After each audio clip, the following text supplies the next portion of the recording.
Ikaze kuri Miroga Bofisho, aho dukomeje kwigira hamwe amasomo adufasha gutera imbere mu buzima. Ese wari uzi ko umupira w'amaguru ushobora kutwigisha amasomo ashobora guhindura ubuzima bwacu? Abantu benshi bareba umupira w'amaguru nk'umukino gusa, ariko ukuri ni uko buri mukino haba harimo amasomo akomeye yadufasha kugera ku ntsinzi mu buzima bwacu. Muri iyi videwo tugiye kurebera hamwe amasomo 6 twakwigira ku mukino wa finali w'igikombe cy'isi, kandi buri somo rishobora gufasha mu buzima bwawe no mu rugendo rwawe rwo gutera imbere.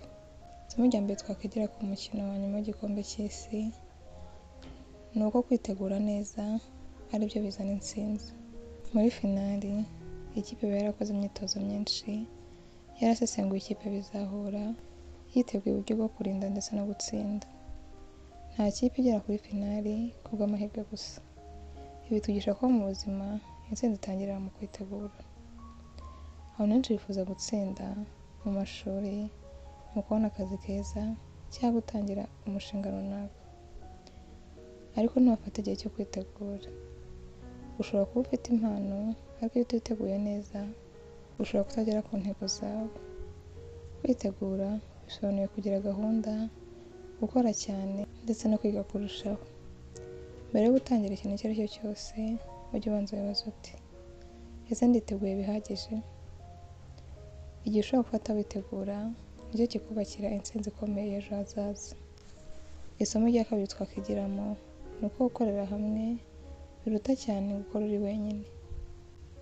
Mu mupira w'amaguru ntabwo umuntu ashobora gutsinda ari wenyine. Hari abantu bamufasha gutanga umupira, kuwurinda ndetse no gushyira mu bikorwa gahunda y'umutoza. Ibi bitwigisha ko ubufatanye bufite imbaraga zikomeye cyane kurusha gukora ibintu byose uri wenyine. Mu buzima hari abantu banga gusaba ubufasha cyangwa gukorana n'abandi. Nyamara mu buzima abantu iyo bakoranye neza bashobora kugera ahantu kure cyane. Gukorera hamwe n'abandi bituma wiga ubumenyi kandi bikagufasha kugera ku ntego vuba. Ujye wiga gukorana n'abandi kandi ukorane n'abantu bafite indangagaciro nziza, uha agaciro uruhare rw'abandi kuko nta muntu ugera ku ntsinzi ikomeye ari wenyine. Isomo rya gatatu ni ukwihangana. Mu mupira w'amaguru hari amakipe yagiye atsindwa ibitego hakiri kare, ariko ntiyacika intege, ahubwo akomeza gukora kugeza nayo abonye intsinzi. Ibi bitwigisha ko kwihangana ari kimwe mu bintu bikomeye mu rugendo rwo gutsinda. Abantu benshi bacika intege iyo bahuye n'ikibazo kimwe. Ushobora gutangira umushinga cyangwa ugahura n'ibihombo, cyangwa ugasanga ibintu bitagenda nk'uko wabitekerezaga, ariko gutsindwa rimwe ntibisobanuye ko urugendo rwawe rurangiye. Igihe ibintu bikomeye ntukihutire guhagarara cyangwa gucika intege, kuko kwihangana nibyo bituma umuntu agera ku ntsinzi. Isomo rya kane ni ugukoresha amahirwe neza. Muri finali amahirwe aba ari make cyane, ariko ikipe iyakoresha neza niyo ishobora gutahana igikombe. Ibi bitwigisha ko amahirwe niyo yaba ari make ashobora guhindura ubuzima bwawe bwose mu gihe uyakoresheje neza.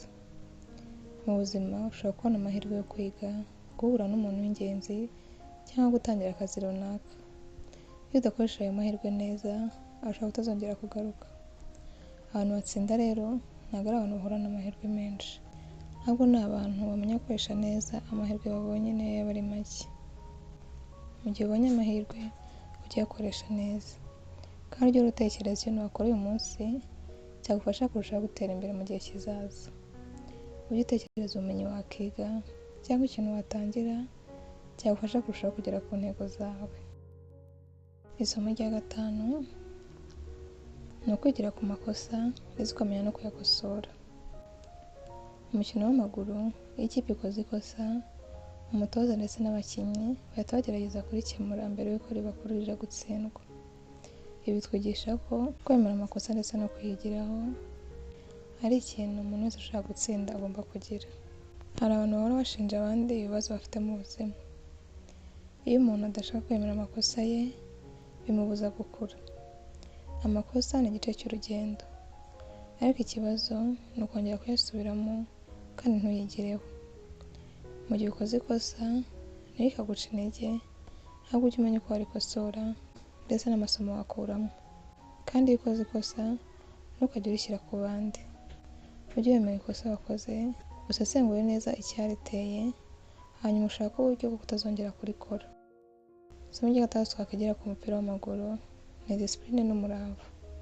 Abakinnyi b'umupira w'amaguru baba bafite disipurine, bakurikiza gahunda y'umutoza kandi bagahora birinda ibintu byabatandukanya n'intego yabo. Ibi bitwigisha ko disipurine ariyo ituma impano igira umusaruro. Ushobora kuba ufite inzozi nziza ariko iyo udafite gahunda ihoraho yo gukora, inzozi zawe ziguma ari inzozi gusa. Umurava ni ugukomeza gukora ibintu byiza kugira ngo ugere ku ntego zawe. Abantu benshi bifuza intsinzi ariko bake nibo biteguye gukora ibikenewe buri munsi kugira ngo bagere ku ntsinzi.